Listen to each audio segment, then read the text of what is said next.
You know, it really came out of such a love and passion for women in sports. Tiffany Brown and Katie Steele are licensed therapists who've dedicated their careers to advocating for athletes' mental health. It's not just a new phenomenon, it's just that it's new in terms of being able to be talked about, even though people have been feeling it for so long. It's a topic Steele connects to on a personal level, as a former collegiate athlete herself. I learned through my lived experience the impact, and so one of the biggest things in writing The Price She Pays is we learned that my story is not unique. The book highlights the tough realities women of all ages and competitive levels face in sports: depression, eating disorders, abuse, and mistreatment by some coaches. Often trends that latch onto women's lives for good. It didn't just come and end with sport. It continued on for these folks,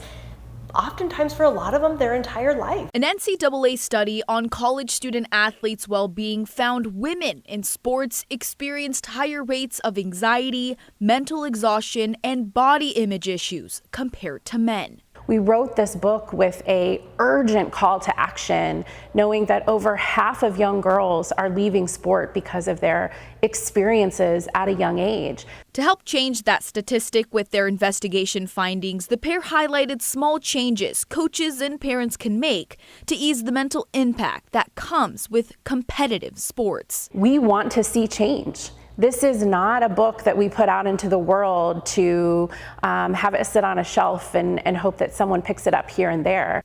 While it can be difficult for athletes to improve their mental health after such vile treatment, it can happen, though triggers still come up.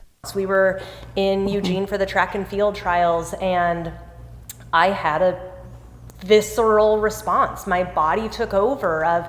It wasn't necessarily conscious memories that were coming back, but it was a body response of protection and preservation that I was surprised by. Steele says it takes time to heal, although noticing the internal triggers and feelings is a start in noticing there's something to work on.